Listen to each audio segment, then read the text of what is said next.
Hey everyone, welcome back to my channel. Today I want to talk to you about the black cup. Now, if you're new here, you might not know what that is, but the black cup wasn't just a cup. It was always there, always full. I used to call it his courage juice. Some of y'all know exactly what I mean by that, but today's story isn't really about the cup. It's about what it represented. So let's go back to Saturday. We had plans. We didn't go out. He had been drinking. And when I told him I didn't feel safe with him driving, he got upset. Change. You're not built to stop drinking. No, you're not built for change. Don't talk to me about, stop it. I don't want to get irate. I really fucking don't.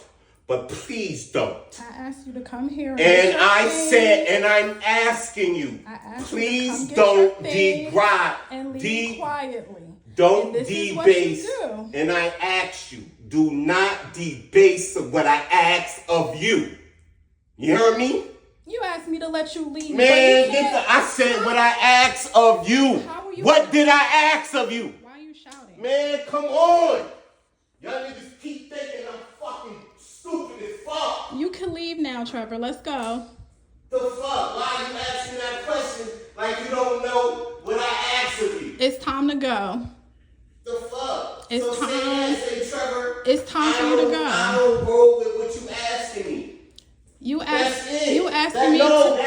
No. You're asking me to do something that you can't even provide. I'm asking you to do something to make me feel away. In the same way you asking me to do something so you can feel away. You should do it for yourself. What you mean? It doesn't matter. Fuck yourself. Stop drinking for yourself. It's something I ask of you.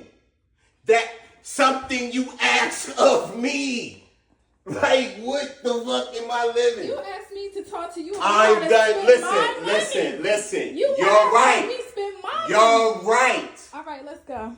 You in a position to make your shit right. Nigga, I bought you a car and clothes. I know. So why am I complaining, right? Exactly. I know. Solve some of your problems. I know. I have problems and not you. Everybody got problems. So why are we talking about mine only? Because you have the bigger Why? I stood my ground, and while I hoped the best would be a perfect ending, it wasn't. That moment spilled right until Sunday and kept going through Monday. Sunday morning, bright and early, around 8 a.m., he was banging on that door. I had it locked the night before, not out of spite, y'all, but I needed some peace, some rest, and some safety. When I finally opened the door, he wanted to talk. But it wasn't really a conversation. There wasn't clarity, and I didn't have the emotional capacity to try to decode the moment. So I got dressed, I left the house, I gave him his space, hoping that would help. I took my time, y'all. I shopped around, got me some cute outfits, some cute shoes, bought me a bag. Let the day breathe. By the time I came home, I prepared to cook, cleaned, and tried to reset the energy. And for a while, I felt like maybe things were better. But then here he comes with a question. If you ever been with someone who struggles internally, you might understand sometimes a question isn't really a question. It's a trigger, a spark.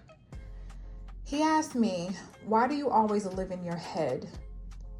I didn't even know how to respond. I wasn't sure what he meant. And when I couldn't answer it, he became angry, and it gave us a reason to argue.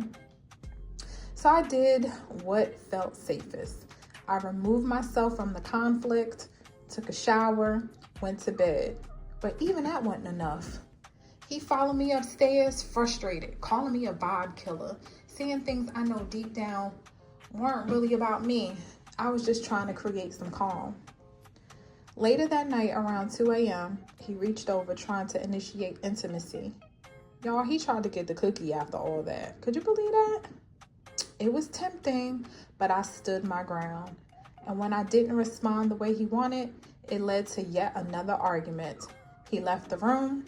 I locked the door. I needed rest. I needed peace. I went to sleep. Monday morning came. I rolled over. He wasn't there, but that damn black cup sure was. Still there, still full, still a reminder of everything we hadn't dealt with. My daughter left for school, and not long after, the tension picked up again. I tried to stay calm, but my body told me it was time to get help. So I called the non-emergency line and asked for assistance. When the police arrived, he was downstairs, still holding that black cup. Still yelling, still screaming, still wanting to argue with me. They tried to reason with him, but he couldn't show proof that he lived there, no mail, no bills, and in the moment, they told him he had to leave. They asked if I wanted to bring his things out. I said, no, not yet. I need things to settle before we could talk. I noticed that he was out the door filming everything that was going on. He caused this, and he was filming it. When I looked outside later, he was still there. The police officer came in and asked me, did he hit me? I told him no. He asked me, what did I want him to do? I said, we have been arguing from Saturday night until Monday morning. My daughter is coming home. I think she was 15 or 16 at the time. She's coming home, and I do not want to subject her to this type of behavior. I looked out the window again. He was sitting, talking to the other officer, sweating. The officer told me, well, you have a good day, ma'am. Walked out the door. Eventually, I heard voices rose outside. The tension got heavier, and they arrested him.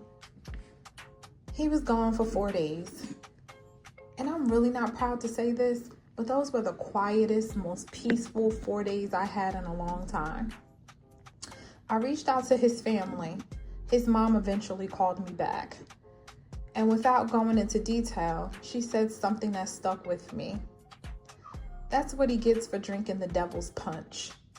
And then the call ended. 4 days later, he called me. He was out, of course. He asked if I'd come pick him up. And yes, I did. I know what some of y'all are out here thinking right now, but when you care about someone, when you see the light in them before the storm, you hold on to hope. And that's what I did. I held on to hope. I picked him up. We came back home. He saw that black cup sitting on the counter. And for the first time, he poured out what was in it. He washed it out, filled it with water and ice. Later on that day, we talked. I ain't gonna tell y'all we didn't argue again. But then we watched a movie, and it felt for a moment like peace. I know how this sounds, but sometimes even the most painful love can have a pull on your heart. And maybe one day I'll share what that pull really was. Don't forget, guys, like, subscribe, share, heart.